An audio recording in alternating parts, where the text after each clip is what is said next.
Hello and welcome to Constructive Wine Online, Class 3 of Wine 101 5-class course. My name is Malcolm Lamont. I will be your instructor for this continued series, and we'll look at Class 3 on wines of the Old World in today's class, or this session's class. So by the end of today's class, we'll have covered principal regions of France. You can't talk about wine without talking about France. We'll cover 3 of the top regions in Italy, as well as 3 other European wine-producing countries. The class will take about 80 to 90 minutes. And before we start, if you can, please like, as well as share and subscribe, and would greatly appreciate that from you. So for today, we're looking at a picture of a little village in the Wachau, of a famous wine region in Austria. And this is Weißenkirchen, little photo I snapped when I was there in two years ago. And one of the best ways, probably the best way to learn about wines is to travel to these fantastic wine producing regions, great Riesling, great Gruner Veltliner from the Wachau. And hopefully you will be inspired to tour to some of the villages and wine regions and wineries and chateaux and domains that we talk about in today's class. If you haven't already been, if you have been to Wachau or other regions of Austria or Europe, France, Italy, it'd be great to hear that in the comments as well. So welcome to France, and you can't talk about France without talking about wine. And wine and perhaps cheese as well, fromage. But we'll focus just on the wine regions of France, four top regions within France, including Bordeaux, Bourgogne, as well as Rhone Valley and Loire Valley. Unfortunately, in this Wine 101 series, we don't have time to cover Alsace, producing some fantastic white wines, as well as Provence and Languedoc-Roussillon. All very interesting regions, but just for this curriculum, I've drew the lines around these 4 regions. So we'll dive into those. Production in France dates back to at least the Roman times. Perhaps during there was vine planting and wine consumption during pre-Roman times, but certainly the Romans populated along the southern Provence and the Via Regia that travels along the Mediterranean Ocean. Or sea. So diving into our first region, Bordeaux. This is along the west coast of France, along the Atlantic seaboard. And so here's the village, the city of Bordeaux here. And along the river, it's the Gironde that flows kind of inland and comes down and connects into the Garonne, which is the large estuary here. And that's one of the rivers. On the left side of this river, if you can imagine going downstream, on the left side is the left bank. And there's a second river, 2 of 3 rivers, called the Dordogne, and that's here along the north side of this green area. And that's called, on the right side of that, in this pink area especially, is called the right bank. We'll look at that in a couple of slides. And the area in between is called Entre deux mers, between 2 seas, between 2 rivers. And very good Sauvignon Blanc production there.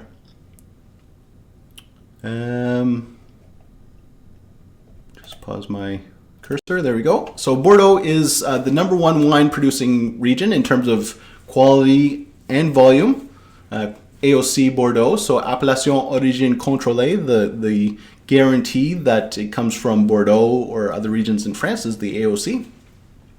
And half of Bordeaux's production is basic AOC Bordeaux, as well as AOC Bordeaux Supérieur, and a select few, maybe very small 1 to 5% is these top iconic classic chateaux, such as Chateau Lafite, Chateau Latour, Chateau Rothschild, Aubryon, as well as Chateau Margaux are the 5 top chateaux from the 1855 classification. So getting into a little bit of history, And these produce the iconic, age-worthy Cabernet Sauvignon-based red wines of Bordeaux, and they're called Claret. Have been called Claret in the past, but today they are long-lived and very delicious. If you get a chance to taste them, I've tasted one or two in my life that have been aged 10 or 15 or 20 years, and very complex, very delicious. The tannins have softened. And very complex, smooth, sensational wines, and very expensive currently to access. So on the left bank, these are the region is called the Médoc, as well as the Haute-Médoc, and that's the area kind of in purple. That's this area here in purple, the Médoc and the Haute-Médoc, and a couple of famous villages, Margaux, as well as Pauillac, and these are where predominantly at least four of the top chateaux are, and many other top chateaux are in these two communes, villages, and producing some of the best wines on gravelly soils, very loose stone soils, if you recall from class 1. They're Cabernet Sauvignon dominated, so about 80%, 60, 70, 80, sometimes more percent Cabernet Sauvignon, but often blended with up to 20 or 30% Merlot, as well as blending varieties like Cabernet Franc and other Bordeaux varieties. On the right bank, so again looking on the right side of the Dordogne, here in the pink, you'll see, well, you might not see it, but there is Saint-Emilion and Pomerol, and the soils are very clay-based, so quite a denser soil, if you recall from class 1 as well, where we looked at gravel and clay soils. And in this clay, wet soil, Merlot tends to do a lot better, and therefore the wines on the right bank are Merlot-led, Merlot dominant.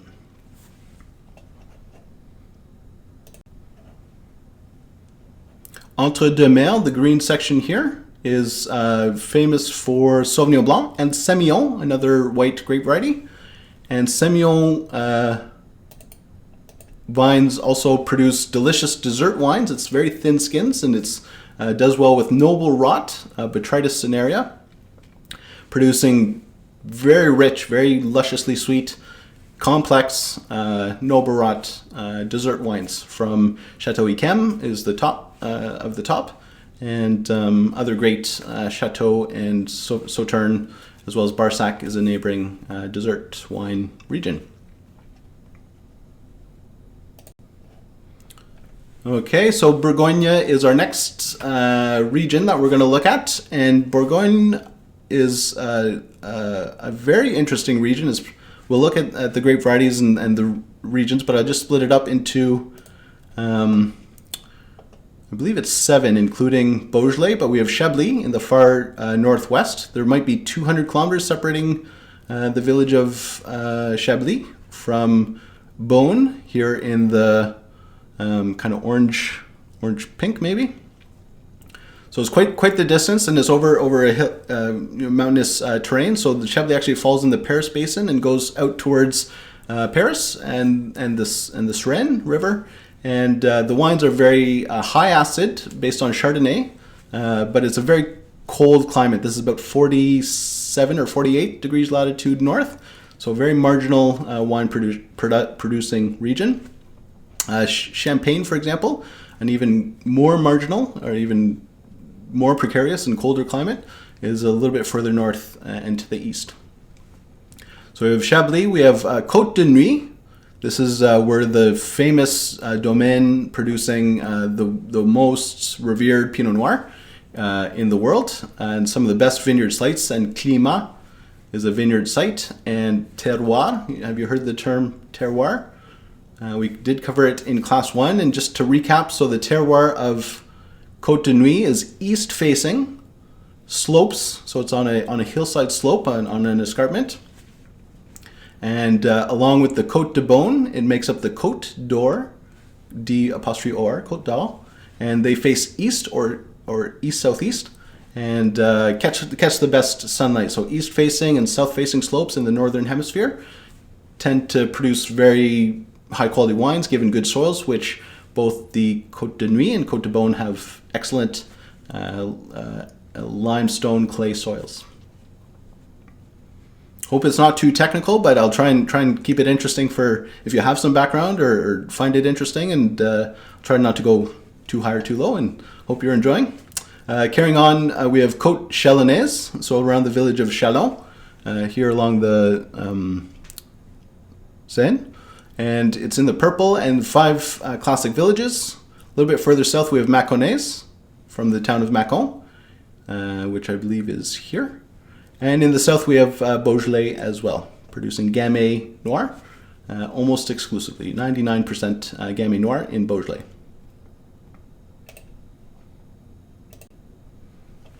So yes, Chardonnay and Pinot Noir reign supreme. 90% of Bourgogne plantings, excluding Beaujolais, is considered outside of Bourgogne for wine appellation purposes. And 90% of Bourgogne is planted to Chardonnay, 50%, and Pinot Noir, which makes up 40%. And the others include a little bit of Gamay throughout the Bourgogne region, as well as Aligoté, a super interesting high acid white grape variety that's well worth checking out. It was really in the early 900s, 908 to be precise, and then 1098, or it might have been 911, but 910, 911, early 900s, into the 11th century, 1098, the monasteries of Cluny and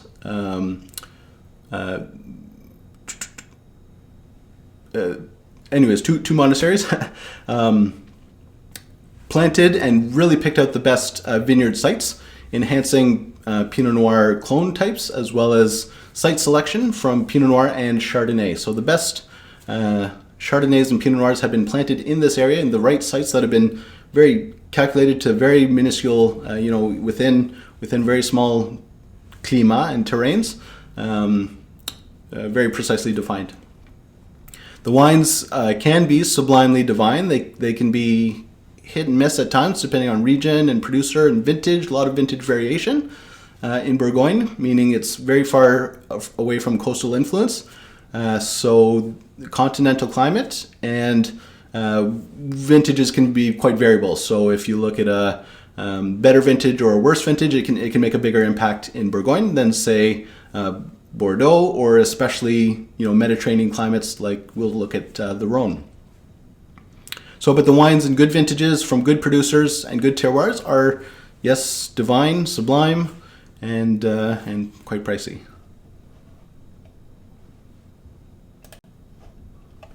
So a couple of villages for excellent Bourgogne Rouge, red Burgundy. It is called Bourgogne rather than Burgundy. We're getting away from the anglicized version of Bourgogne. And the best ones come from the Côte d'Or, as well as Volnay in the Côte de Beaune and Pommard, Pommard. But villages like Gevry-Chambertin, Vaune-Romanée, Nuit-Saint-Georges, as well as Chambord-Musigny, producing really the best Pinot Noir you can get. Even the village wines can be very good. Premier Cru, which we'll look at here, are even better because they come from better sites on the slope, and Grand Cru are the best because they come from the ideal mid-slope with the best drainage, air drainage, and sun exposure facing the east. So that's the Grand Cru, is the great growth. Cru, C-R-U, is growth, and Grand is great. Premier Cru, first growth. So this is the great, this is the best, or the first. And then village appellations come from villages like Volnay or Chambord-Musigny or Vaune-Romanée. And then regional appellations can come from anywhere within Bourgogne. Looking at Bourgogne Blanc, which is white Bourgogne, predominantly from Chardonnay. Most of the interesting wines come from Chardonnay, as well as Chablis in the north, which I'd mentioned, coming from very limestone soils on Kimmeridgian soils. Have you heard that term? or did I scare you away? But it's a type of chalk, kind of a seabed chalk, and producing very interesting Chardonnay that is unoaked. So Chablis from northern Bourgogne is unoaked Chardonnay. From the Côte de Beaune, we have famous villages like Meursault, as well as Pouligny-Montrachet and Chassaing-Montrachet. And further in the south, and those are the top, especially the Montrachet vineyard. I think we'll take a look at that on the next slide. Further in the south, in Mâcon, is some high quality value wines, some of the best value wines coming from Mâcon, and something like 90 or 95% white, blanc, Chardonnay in the Mâcon. Like its red wines, Chardonnay has a classification system, which is Grand Cru, Premier Cru. Do you remember what that stands for? Village appellations and regional appellations. So a hierarchy which doesn't guarantee but does indicate better quality, and certainly Premier Cru and certainly Grand Cru will be very good, very high quality, outstanding Chardonnay. Okay, moving on to the Rhone Valley, ticking along nicely here. So Rhone Valley is a river that starts in Switzerland and flows west and then meets up in Lyon and then flows south. And here we have it coming down from the north, flowing south through the northern Rhone, split into two sections. So the northern Rhone up here, as well as the southern Rhone a little bit further south along the Mediterranean coast. Just about. This is Clairette de Die, a little offshoot to the side. We won't talk about that, but we will dive into Northern Rhone and Southern Rhone. So it is a tale of two terroirs. The terroirs in Northern Rhone and Southern Rhone are often taught together, but if you taste them side by side, they're very different wines.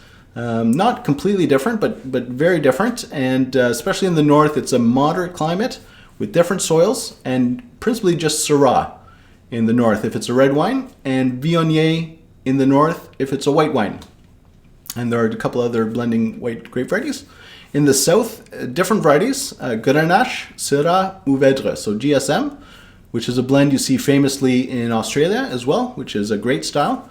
One of the first styles I got hooked on and really fell in love with.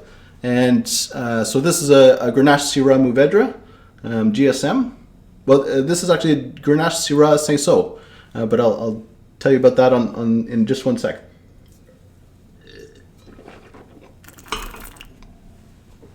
So GSM is a delicious blend, predominantly Grenache, and then blended with Syrah, Shiraz, if you recall from class 2, and Mourvèdre in the Southern Rhone. So as mentioned, Northern Rhone is a moderate climate, and the top regions are steep slopes facing south. So where the Rhone River is flowing south and takes a bend in and heads either east or west, and then heads east or west, that's Hermitage and Côte-Rôtie are on the north side of that, facing south.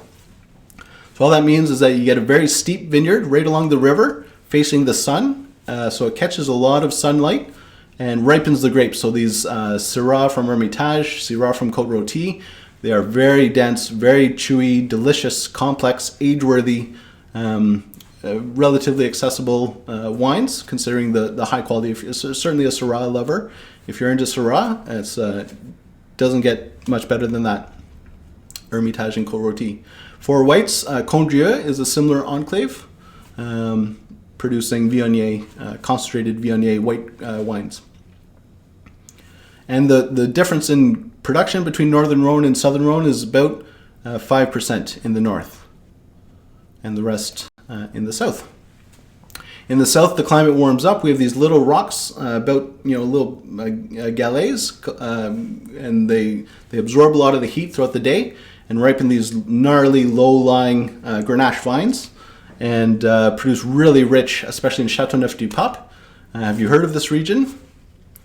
And have you been there? But it's Grenache-based GSM, as well as Gigondas, which is what I have here.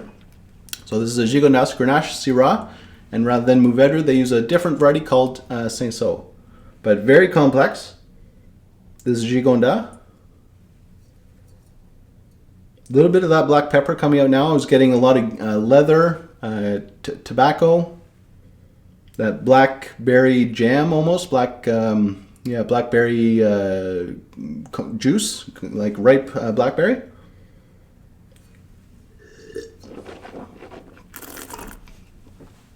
Just very delicious. About 15% alcohol, so high alcohol.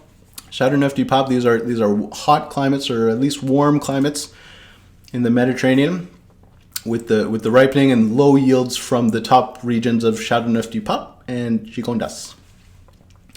On the right bank, so flowing south on the river, on the right bank is Tavel, a region called Tavel, and producing, I believe it's 100% rosé.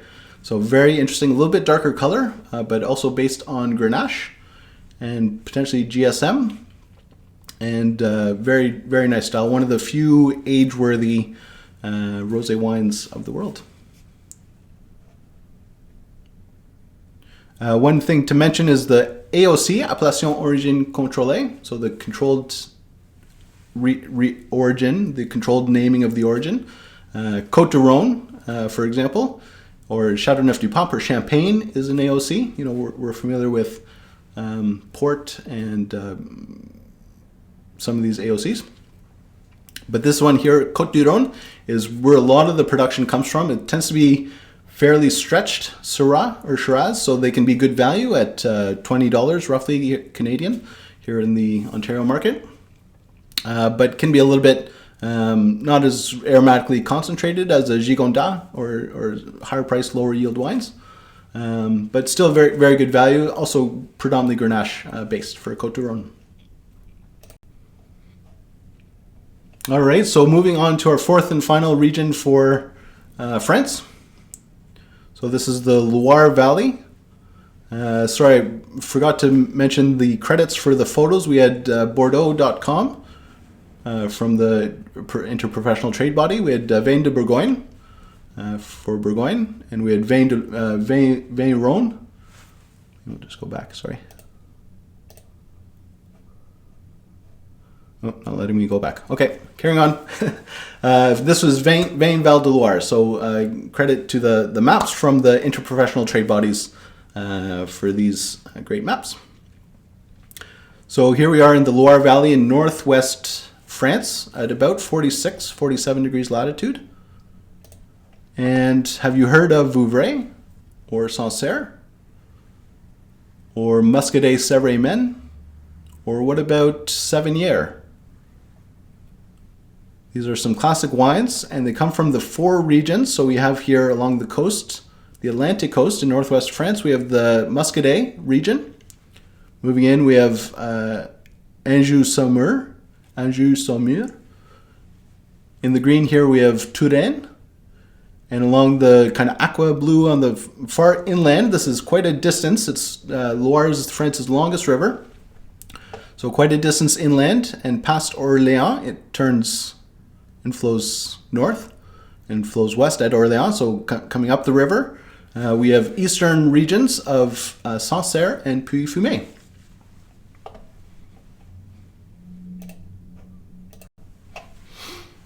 Okay, so as many people have I've learned from and studied and researched, the Loire Valley is one of the most beautiful regions to tour, with all these classic chateaux from, I believe, 15th, 16th century chateaux from the royal courts, who built, like Noblesse Jouet and vines as well. So vines and chateau, and you can do a nice hot air balloon ride. And haven't done it myself, but looking forward to getting out to the Loire Valley and tasting the wines and exploring the chateaux. It's a cool maritime climate, so this far north it's cool, so very difficult, high acid, if you recall from class 1 in winemaking. Cool climates produce high acid, low to moderate alcohol wines, and it's mostly maritime influence along the west here in Muscadet, thank you, and also in Anjou-Saumur, and then it gets a little bit more continental influenced further inland in Touraine and eastern regions. There's a high degree of variety of wines from Loire Valley, including dessert wines, very good high quality sparkling wines, a variety of sparkling wines, as well as fresh reds, and quite a mix of interesting, unique white wines as well for a lot of these villages and regions. So we'll look at those. In the inland part, about 500 or 600 kilometers up the river, is the Centre Loire, so the center of France essentially. And this is Sancerre and Puy-Fumé, which is Sauvignon Blanc. If you recall class 2, we looked at a couple of examples. Very fresh, very mineral, that wet stone, flint rock, crushed rock, very, very delicious, great food-friendly wine. One of the best food and wine pairings I've ever had was a simple Loire Valley goat cheese, chèvre, with Sauvignon Blanc from, might have been Sancerre, Puy-Fumé. They're very similar styles, but it was just because foods and wines from the same areas, as you may know, tend to go really well together, especially cheese and wine. And we'll look at that next week in wine and food pairing. And so that was a great pairing. Moving on to Touraine, is one of the top regions in Touraine is Vouvray, which is Chenin Blanc, also a very food-friendly wine. Can be demi-sec, which is a little bit sweet, or dry or off-dry, or sparkling as well. So very versatile grape variety, Chenin Blanc, which we covered on just a bit in class 2 at the end of class. Chinon is Cabernet Franc is the grape variety, and this is a very high acid, medium bodied, but really quite flavorful. Cabernet Franc is a delicious grape variety, produced well in Ontario as well as Virginia, New York State, and in its homeland in the Loire.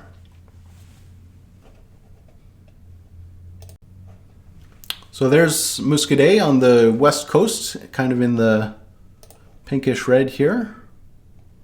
And it's a grape variety, Muscadet, and it's also a region, Muscadet. So it's very good value. It's very light. Can often be less than $16, less than $18 here in Canada, in Ontario, and very I don't want to say simple, but very very light and high acid, and very good with oysters. Can be quite rich and complex in terms of quality and density, kind of that intensity and finish, from select few producers and a few of the premium sites in Muscadet. And pairs great with oysters. Sparkling wine like Crémant, we'll take a look at that in week 5, sparkling wines and fortified wines. And Crémant de Loire, as well as Vouvray, sparkling Vouvray, are great with oysters as well. And there's dessert wines from Anjou-Saumur that are similar to the Sauterne, if you're familiar with that style, that we looked at with Bordeaux. Okay, so that covers France, and in about half an hour. So we'll pause there. If you want to top up your glass, get a refreshment, we'll just pause for just 2 minutes and come back to cover the wines of Italy. So over 20 regions, and we'll look at the top 3 in just a minute. Okay, welcome back. Thanks for tuning in for Class 3, Wine 101, Constructive Wine Online. And we're moving on to Italy after looking at France's principal 4 regions. And of Italy's 20 autonomous regions, we'll look at what I consider the top 3 most important, including Toscana, as well as Piemonte and Veneto. So Italy, now known as Italy, was called Enoitria by the Greeks, who came over and discovered it was planted pretty much throughout with vines. So Enoitria meaning land of vines or place of vines. And Italy is the country with the largest number of separate grape varieties. There's a lot of overlap in synonyms, and it's rather complex, but by most accounts, top grapevine specialists and palographers agree that There are over 600 distinct grape varieties in Italy, and some say 1 or even 2,000 grape varieties. So other countries such as Greece or Portugal, perhaps Hungary and Spain have a number of other separate and indigenous grape varieties, what's called indigenous grape varieties or native grape varieties. But Italy would be considered probably the one with the most. So we'll look at 3 regions. Toscana, known as Tuscany, but there are quite a few interesting wines that come from Toscana. If we look here in the heartland between Florence and Siena, we have the Chianti Classico region. This is the hillside region, as well as the surrounding Chianti region, going up into the Apennine Mountains, run through the kind of the middle of the peninsula, I guess, or the boot. And so we have Florence and Siena with Chianti Classico. To the south is Brunello di Montalcino. We'll look at that. And along the coast are the Maremma and some of the Super Tuscan regions and wines. So Toscana, home to Florence, home to the Tower of Pisa. Have you been there? Did you stop in Florence? Did you visit Chianti Classico and hear about the Black Rooster? We'll talk about that. Sangiovese is the name of the principal grape variety. We covered that a little bit in class 2. Comes from the name Blood of Jove, so Sangiovese, and very refreshing acidity, great with food, high acid, light color. It's a little bit more pale than some other deeper, thicker skinned grapes. And this is a beautiful countryside. Again, haven't been, but would love to go, with vines, cypresses, and olive groves as well. And so Chianti producing good value, simple, refreshing style red wine to go with pasta, or doesn't have to be, but can go with quite a few different foods, cheese. Chianti Classico is the historic hillside, better sites of the region of Chianti, and home to the Black Rooster, where the story goes that in the Middle Ages, the Florence Knight was going to race against the Sienese Knight, and where they met was going to define the boundary between the two feuding towns. And so the clever Fiorens starved their rooster, made him really kind of not have a good night's sleep. And so he was up at very early in the morning, before well before the rooster, almost midnight, 1 a.m.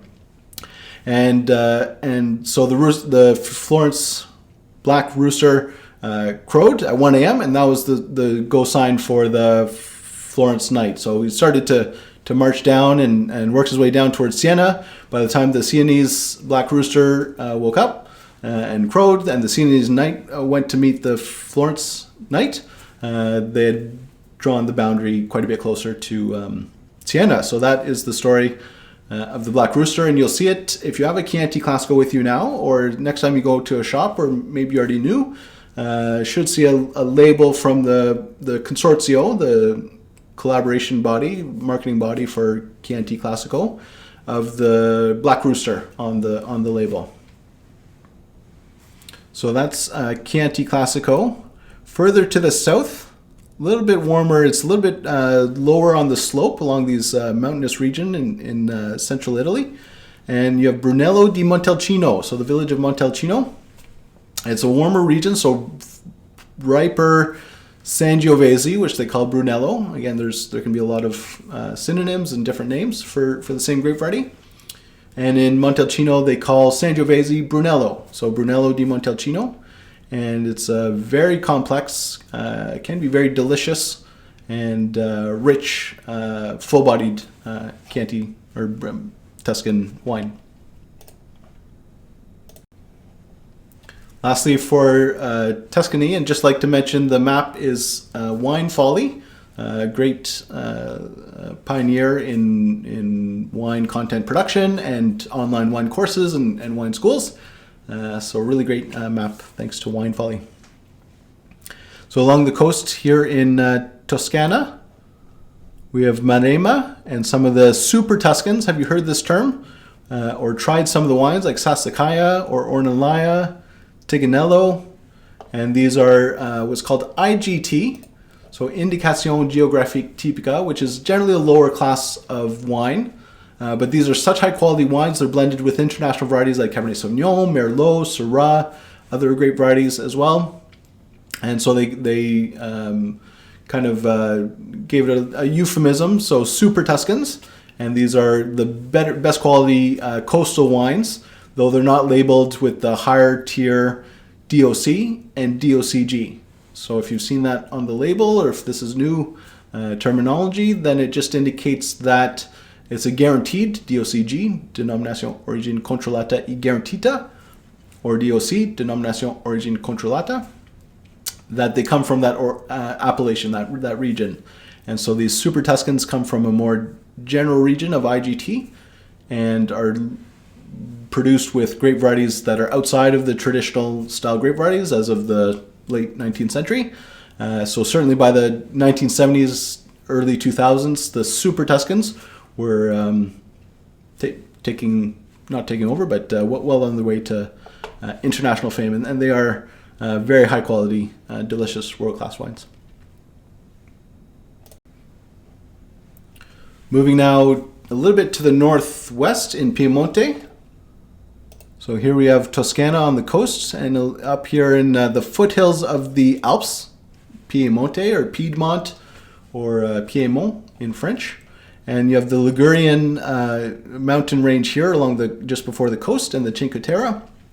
And then you have the French Alps along the west side of Piemonte, and then a little region here, and the Swiss and eventually Austrian Alps to the north of Piemonte and Italy. So we'll look at principally Alba and Asti, two villages within Piemonte, as well as famous village Barolo, as well as Barbaresco, and a little bit more. So it is in the foothills of the Alp, so hence its name, but still on hillside sites. And the best south-facing sites that catch the most sun in this moderate climate region are planted to Nebbiolo. So have you heard that term before? It's a grape variety, Nebbiolo, and it's planted on the south-facing sun-catching sites. So it produces the longest-lived, best-aged wines. There's also truffle country in the autumn, and wild boar. And so Nebbiolo is produced in Barolo, is the appellation, DOCG, and Barbaresco, DOCG. And a little bit more approachable, a little bit more accessible. That just means within 3 to 5 years you can taste a Barbaresco, and it might be a little bit more aromatic, might be a little bit more opened up. These big brooding Barolos from high quality producers and the best sites tend to take a little bit longer to open up, although are being made in more approachable styles now. Barbera di Asti is a different grape variety. It's the Barbera grape variety. A little bit lighter, a little bit more food friendly, and it comes from Asti, Barbera di Asti, as well as Barbera di Alba.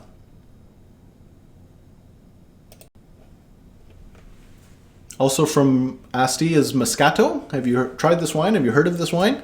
Very famous wine, Moscato di Asti. This is a famous, popular way for Italian wines to be named. Grape variety from place. So Moscato di Asti. And this is a very sweet, sparkling, fresh, clean, fairly delicious tasting wine. Great with cantaloupe and ham, or just cantaloupe on its own, or can be quite food friendly. Further south, along just north of Liguria, just about at the coast, still in northwestern Italy, in Piedmont, we have Gavi as a delicious dry white wine with minerality, which we covered a little bit in the Sancerre and Puy-Fumé section. But it's a different grape variety. It's Cortese, which just gives a little bit different flavor profile, but highly worth checking out. Or have you already tried Gavi? Be curious to know what's in your glass. Again, I'm tasting a Gigondas from Southern Rhone. Cheers to you.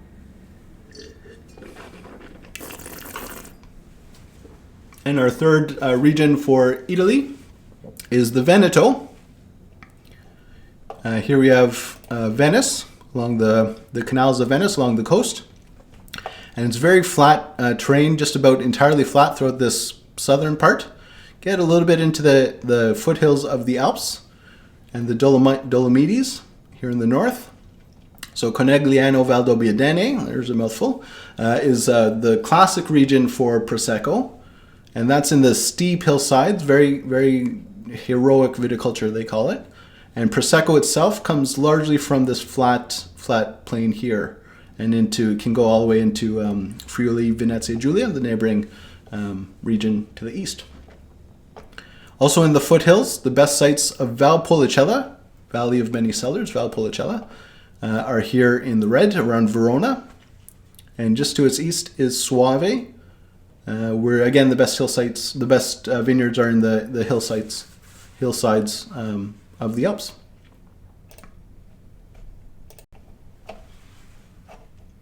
So Veneto, the canals of Venice, Romeo and Juliet's Verona. It is the largest wine-producing region. The other two close ones are Sicily and Apulia in the south. And maybe Toscana is fourth, but Veneto is number one by volume. And producing very dissimilar, very high variety, uniquely styled wines, such as Prosecco, Amarone, Valpolicella, there's Brigans, quite a few different styles, dessert wines as well. So really an interesting region to be had. Valpolicella is a fresh blend of grape varieties, three famous grape varieties called Corvina, Rondinella, Molinara, and Corvinone, so four. But very food friendly, can be very light and fresh, very easy, high acidity. Is quite a bit more powerful in the raisined version, Amarone. Have you tried this wine? This is a delicious wine, often 15%, 16% alcohol, sometimes more, because they dry the grapes in rafters after they've been harvested in the autumn, and raisinate them. So the water evaporates out of the grapes and turns into raisins. And then these raisins are pressed and the juice is fermented, and it ferments dry. So all, or at least most of the sugar is fermented out of an Amarone. And because it's so concentrated, you're left with high alcohol, high glycerol, very concentrated flavor, very high acidity that's concentrated, and just very delicious style. Vino di meditazione, they call it. Valpolicella Ripasso can be the poor man's Amarone, poor person's Amarone, or it can be the rich person's Valpolicella. It's a Valpolicella wine that's re-fermented on the Amarone skins, the raisins that have some juice and alcohol and flavor and acidity still. So all the good stuff. And so it adds quite a bit of that to the Valpolicella Ripasso, and can be about half the price, maybe $25 or $35 now in Ontario.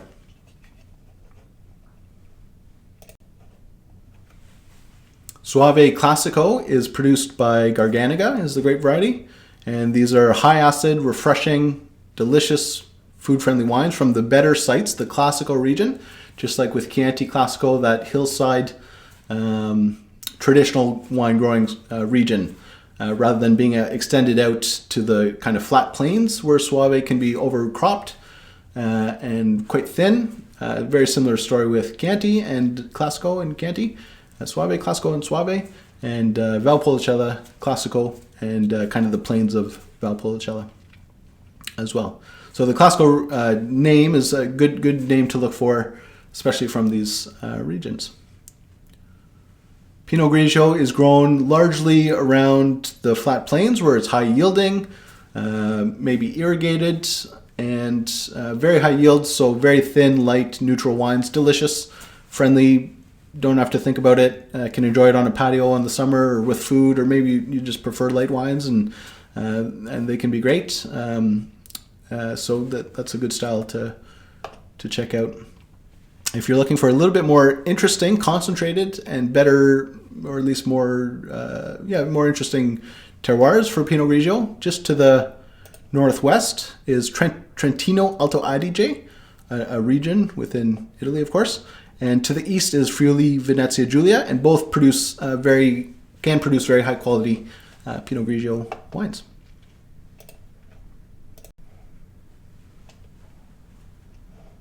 So we'll pause there for just a minute. We're moving on through France. We've covered Italy, three regions, and we're going to go on to 3 wine-producing countries in Europe. So Spain, Germany, and Portugal for the last maybe 20 minutes, I would say. So a little bit under time, but we'll pause there and check back in just a minute. Okay, happy to be back with you here for Section 3 of Wine 101, Class 3 for Constructive Wine Online. Hope you're enjoying this so far. I'm enjoying immensely being with you here asynchronously from the recording studio, but hopefully you're enjoying at home or on the bus or where you may be.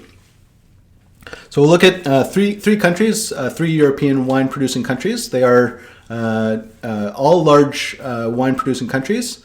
In terms of export and production, France and Italy are number 1 and 2, and sometimes 2 and 1. They go back and forth. But Spain is number 1 in terms of area planted, but number 3 in terms of production, number 3 in terms of production.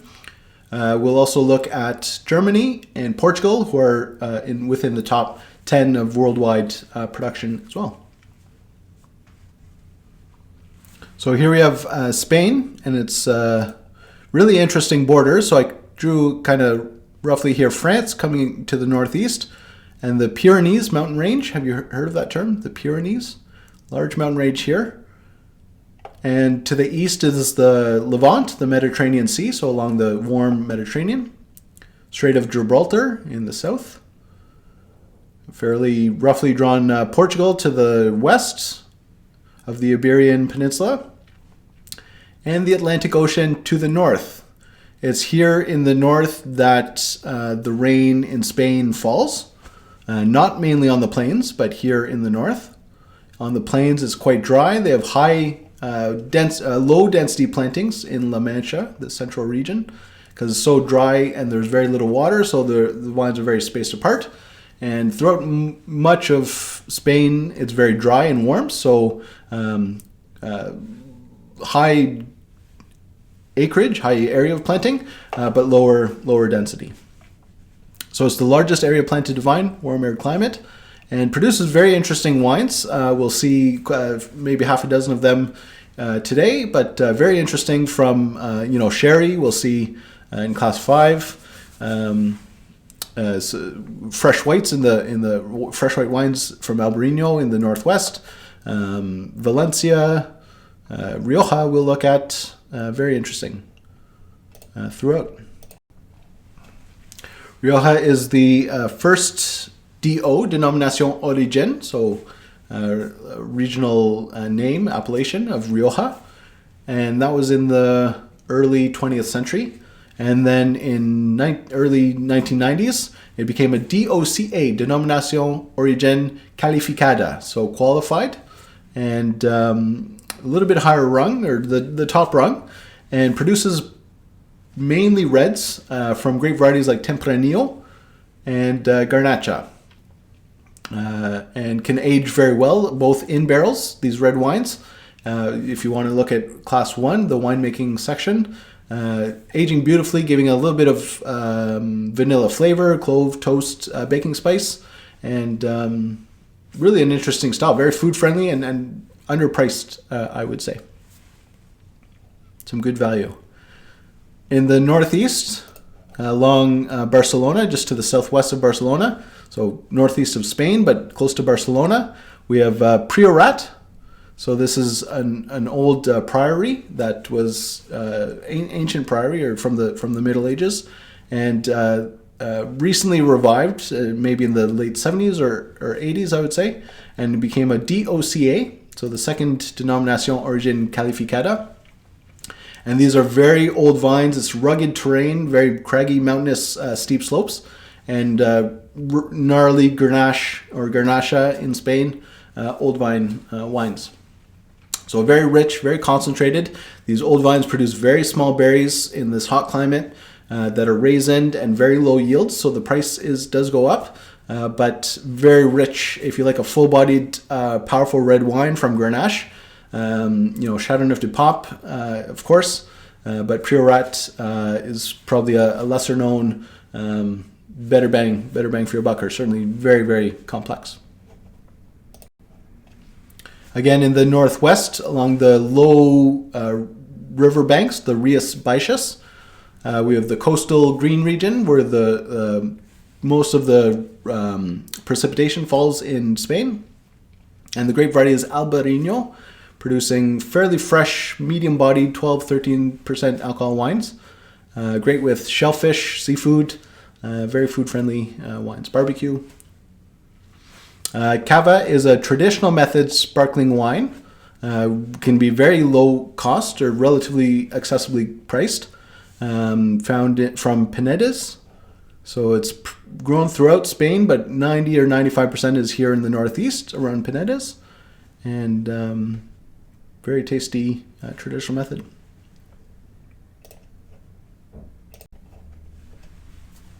Okay, so going on to Germany.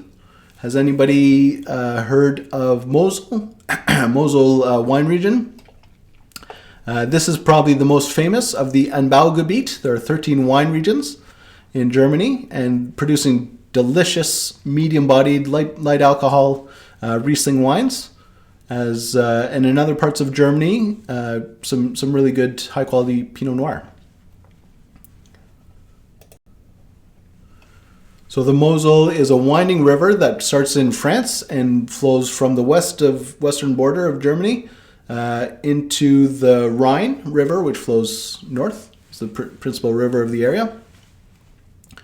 And as the Mosel winds, it has very steep south-facing slopes, and the important part is south and steep slopes, because we'll show you an infographic on the next slide that the steep slopes that face south catch more direct sunlight. So I'll show you. And the soils as well help to ripen the grapes. So these the quality and price difference between the sloped, south-facing, high quality soils, Rieslings, and the flat, lower quality soils is very high. It's a big difference this far north, where it makes a big difference in terms of temperature and ripening. The Rheingau is a classic historic region that also faces south along where the Rhine turns west and then heads north, and the Rheingau is on that north side of it facing south. So it catches a lot of sunlight as well and produces the most delicious and expensive Riesling wines.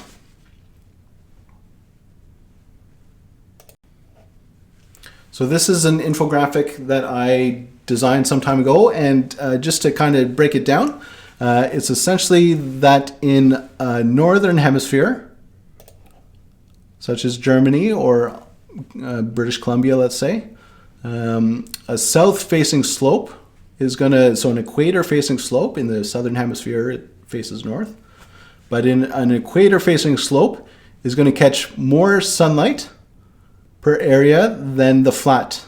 So the slopes, the steep slopes especially, catch more direct sunlight than the flat land, where the sunlight kind of spreads out over the flat. So you can imagine if there's the Mosel River flowing through here, and on the south-facing steep slopes, that concentrated sunlight, which gets stretched out over the flat terrain, really ripens the grapes further and produces better wine, cleaner, riper, more flavorful, better balanced, and just better wines due to the riper grapes.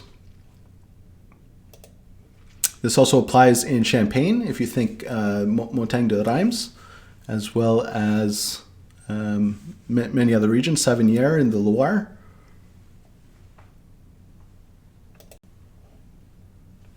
In the southwest of Germany, in the southernmost wine region, is Baden, known for its thermal baths. And for its Spätburgunder Pinot Noir, if you tuned in on Class 2 grape varieties, we looked at Spätburgunder, late Burgundy, late ripening Pinot Noir, late ripening Burgundy, so Spätburgunder Pinot Noir. And they also produce great Grauburgunder, Pinot Gris, and Weißburgunder, Pinot Blanc.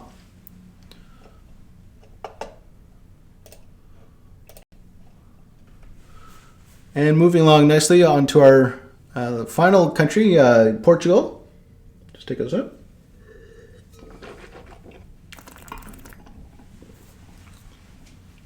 So Portugal is perhaps best known for port wines, which come from the Douro here in inland northern Portugal. There's also Vinho Verde, can be quite delicious. There's the Dao, D-A-O. And we'll look at Alentejo, south of the Tajo River, which flows through here. Also, a lot of the cork production, natural cork for closing wines. The cork trees bark, and the cork trees, a lot of them come from the southern, beyond the Tajo, south of the Tajo River. And I do mention Matus. Have you tried this wine, or are you familiar with it? Perhaps it's infamous wine, but starting to build a better reputation for their increasingly very good quality wines made from these regions that I'm mentioning here. The Douro is home to port, which we'll look at in week 5, class 5, and also produces table wines. So not fortified, from the same grapes as the port fortified wines. And these in the warm climate are full-bodied, ripe, full-structured, and fairly flavorful. There's a high field blend or variety of grape varieties in the Douro, along the Douro River. And so these can be very, very flavorful reds at a good value as well. Vinho Verde, also very good value, starting to become very trendy and popular, which is great because it's a largely agricultural area with a lot of green, high rainfall. It's just south of the Spanish border, where we looked at Rias Baixas here to the north. And so just south here, it's very similar climate. Also Alvarinho, spelled differently, but same grape variety as across the border in Spain. And finally, in the south is Alentejo and Alentejo. My pronunciation might be off, so forgive me, but this is a phenomenal region. They use a few indigenous grape varieties, a few Iberian grape varieties, such as Tempranillo, as well as Tinta Nacional, Touriga Nacional, and also blend with international varieties like Syrah, Merlot, Cabernet Sauvignon. A lot of experimentation going on in the southern part here, and can be tremendous value. Again, it's a warm climate. If you think the Algarve is just to the south, a very warm climate, so very high quality, good quality wines, very good quality wines, and can be an excellent value for $20 or just over $20 in the Canadian market. Okay, so we've come to the end, just about within an hour. So thanks very much for tuning in. Next class, we'll look at New World wine regions. Some regions like South Africa, as well as Canada, United States, California, and many others. And we'll have a second section on wine and food, so kind of marathon classes. This is a large curriculum that we're covering. I hope you're enjoying. Hope you're enjoying with a glass of wine. I'd like to cheers to you. Thanks so much for tuning in, and we'll see you in the next one.